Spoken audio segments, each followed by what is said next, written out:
നമസ്കാരം, ഡോക്ടർ അപർണ. കർക്കിടകം സീരീസിലെ അടുത്തൊരു പ്രധാനപ്പെട്ട കാര്യമാണ് അഭ്യംഗം അഥവാ എണ്ണത്തേപ്പ് അഥവാ ഓയിൽ മസാജ്. ഇന്ന് ഈ വേർഡ് വളരെയധികം തെറ്റിദ്ധരിക്കപ്പെട്ടിട്ടുണ്ട്. കാരണം അൺഓതറൈസ്ഡ് ആയിട്ടുള്ള ആയുർവേദ സ്പാ സെന്റേഴ്സ് പോലെ ബോർഡുകൾ വെച്ച് നടത്തുന്ന സ്ഥാപനങ്ങളിലൊക്കെ അഭ്യംഗം അഥവാ എണ്ണത്തേപ്പ് എന്നുള്ളതൊക്കെ പഞ്ചകർമ്മ എന്നുള്ള പേരിലൊക്കെ വ്യാപകമായി നടത്തുന്നുണ്ട്. കൃത്യമായ പഠനങ്ങളോ ടെക്നിക്കൽ അനാലിസിസുകളോ ഒന്നും നടത്താതെ തോന്നിയ രീതിയിൽ ചെയ്യുന്ന ഈ ഓരോ പ്രൊസീജിയേഴ്സ് ആയുർവേദത്തിൻ്റെ അല്ലെങ്കിൽ ആയുർവേദം എന്ന ശാസ്ത്രത്തിൻ്റെ തെറ്റിദ്ധരിപ്പിക്കാൻ ആളുകളിൽ തെറ്റിദ്ധാരണ ഉണ്ടാക്കാൻ കാരണമായിട്ടുണ്ട്. അപ്പോൾ നമ്മളിത് പഞ്ചകർമ്മ എന്ന് വെച്ച് കഴിഞ്ഞാൽ 5 പ്രധാനപ്പെട്ട കർമ്മങ്ങളാണ്.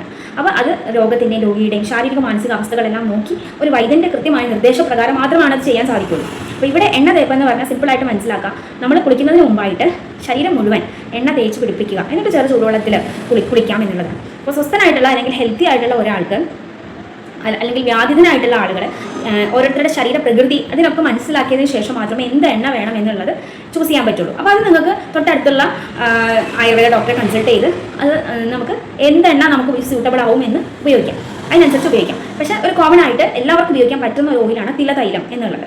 അപ്പോൾ തിലതൈലം എന്ന് വെച്ച് കഴിഞ്ഞാൽ നല്ലെണ്ണ അല്ലെങ്കിൽ എള്ളെണ്ണ, സെസമി ഓയിൽ എന്ന് പറയും. അപ്പോൾ ഈ എള്ളെണ്ണ നന്നായിട്ട് നമ്മുടെ ദേഹം മുഴുവൻ തേച്ച് പിടിപ്പിച്ചതിന് ശേഷം കുളിക്കാം എന്നുള്ളതാണ്. അപ്പോൾ അഭ്യംഗം ആചരേ നിത്യം സ ജരാശ്രമവാദഃ എന്നുള്ളതാണ്.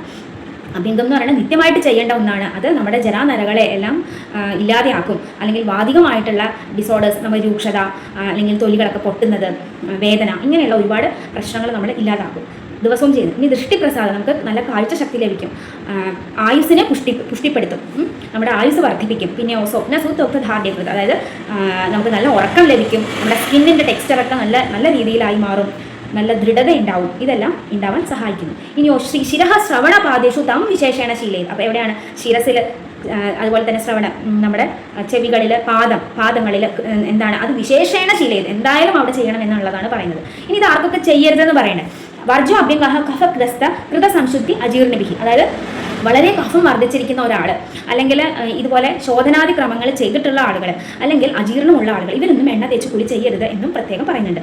അപ്പോൾ ചുരുക്കി പറഞ്ഞു കഴിഞ്ഞാൽ നമ്മുടെ ശരീരത്തെ എണ്ണ തേച്ച് പിടിക്കുമ്പോൾ നമ്മൾ തന്നെ നമ്മുടെ കൈ കൊണ്ട് ശരീരം മുഴുവൻ ദേഹമാസകലം ആ എണ്ണ തേക്കുമ്പോൾ നമ്മുടെ ശരീരത്തിനോട് നന്ദി പറയുക, നമ്മുടെ ശരീരത്തിനോട് ഒരു സ്നേഹം, ഇതൊക്കെയാണ് സെൽഫ് ലവ് എന്ന് പറയുന്നത്. നോക്കൂ, നമ്മൾ നമ്മുടെ ശരീരത്തെ സ്നേഹത്തോടെ ഒന്ന് തൊട്ട് തലോടുക, അല്ലെങ്കിൽ നന്ദി പറയുക, ഇതിൻ്റെ ഉള്ളിലുള്ള ഓരോ കോശങ്ങളും കൃത്യമായി പ്രവർത്തിക്കുന്നതിൽ ഈശ്വരനോട് നന്ദി പറയുക.